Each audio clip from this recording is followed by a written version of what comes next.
തളിപ്പറമ്പിൽ P K. ശ്യാമളയ്ക്കെതിരായ എതിർപ്പ് അവഗണിച്ചത് തിരിച്ചടിയായെന്ന് CPIM Kannur ജില്ലാ കമ്മിറ്റിയിലും വിമർശനം. സ്ഥാനാർത്ഥിയെ അടിച്ചേൽപ്പിക്കുന്നെന്ന തോന്നലുണ്ടായി. തളിപ്പറമ്പിലെയും പയ്യന്നൂരിലെയും വിഷയങ്ങൾ മലബാറിലാകെ എതിർവികാരമുണ്ടാക്കിയെന്നും വിമർശനം. ജില്ലാ സെക്രട്ടറി കെ രാഗേഷ് മാധ്യമങ്ങളോട് വിശദീകരിക്കുന്നതിൽ വ്യക്തതയില്ല എന്നും വിമർശനം ഉയർന്നു. അജീഷ് ജയകുമാർ കണ്ണൂരിൽ നിന്ന് വിവരങ്ങളുമായി ചേരുകയാണ്. അജീഷ്, തുറന്നടിച്ചോളൂ എന്ന് നേതൃത്വം പറഞ്ഞപ്പോൾ തുറന്നടിക്കുക തന്നെയാണ്. എല്ലാ ജില്ലാ കമ്മിറ്റികളിലും ജില്ലാ സെക്രട്ടേറിയറ്റുകളിലും ഈ രീതിയിലുള്ള പരാമർശങ്ങൾ രൂക്ഷമായി തന്നെ നേതാക്കൾക്കെതിരെ നേതൃത്വത്തിനെതിരെ വരുന്നുണ്ട്. ജില്ലാ സെക്രട്ടേറിയറ്റിൽ കഴിഞ്ഞ ദിവസം കണ്ണൂരിൽ നിന്ന് അതിരൂക്ഷ വിമർശനം ഉണ്ടായിരുന്നു. ഇപ്പോൾ സമാനമായ അതേ വിമർശനങ്ങൾ ജില്ലാ കമ്മിറ്റി യോഗത്തിലും കണ്ണൂരിൽ നിന്ന് വരികയാണ്. അതെ ദില്ല ഗൂഗിൾ എന്തായാലും CPIMന്റെ കണ്ണൂർ ജില്ലാ കമ്മിറ്റി യോഗത്തിലാണ് ഈ രൂക്ഷമായ വിമർശനം ഉയർന്നിട്ടുള്ളത് നേതൃത്വത്തിനെതിരെ. പ്രത്യേകിച്ച് തളിപ്പറമ്പിലും പയ്യന്നൂരിലെയും സ്ഥാനാർത്ഥി നിർണയം അത് വലിയ രീതിയിൽ തിരിച്ചടിച്ചു എന്ന വിമർശനമാണ് ആദ്യം സെക്രട്ടേറിയറ്റിലും പിന്നാലെ ഇപ്പോൾ ജില്ലാ കമ്മിറ്റിയിലും ഉയർന്നിരിക്കുന്നത്. സ്ഥാനാർത്ഥിയെ അടിച്ചേൽപ്പിക്കുന്ന എന്ന ഒരു തോന്നൽ ഉണ്ടായി. കാരണം നേരത്തെ തന്നെ ഇതിൽ എതിർപ്പുണ്ടായിരുന്നെങ്കിലും നേതൃത്വം അതൊക്കെ തന്നെ അവഗണിച്ച് മുന്നോട്ട് പോകാനായിരുന്നു തീരുമാനിച്ചത്.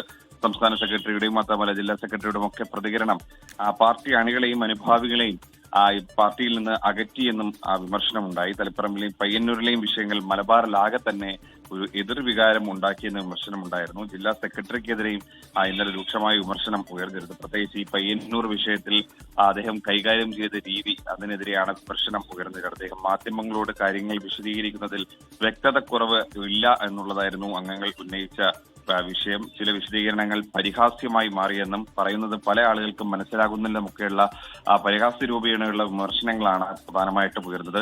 ഈ TI മധുസൂദനെതിരെ ഉയർന്ന ആരോപണങ്ങൾ അത് വിശദീകരിക്കാൻ ചേർത്ത വാർത്താ സമ്മേളനങ്ങൾ അതിൽ അദ്ദേഹം പറഞ്ഞ കാര്യങ്ങളൊക്കെ തന്നെ പലതും ആളുകൾക്ക് മനസ്സിലായില്ല. ചോദിക്കുന്ന ചോദ്യങ്ങൾക്കല്ല അദ്ദേഹം മറുപടി പറയുന്ന തുടങ്ങിയ വിമർശനങ്ങളൊക്കെ തന്നെ നേരത്തെയും ഉണ്ടായിരുന്നു. അതിന് പിന്നാലെയാണ് ഇപ്പോൾ ജില്ലാ സെക്രട്ടറിക്കെതിരെ ഇപ്പോഴും ജില്ലാ കമ്മിറ്റിയിലും വിമർശനം ഉയർന്നത്. എന്തായാലും ഇന്നും ജില്ലാ കമ്മിറ്റി ചേരുന്നുണ്ട്. സംസ്ഥാന സെക്രട്ടറിയുടെ സാന്നിധ്യത്തിലാണ് ജില്ലാ കമ്മിറ്റി ചേരുന്നത്. അതിലാണ് ഇപ്പോഴും ഈ സ്വയം വിമർശനമൊക്കെ നടക്കുന്നത്.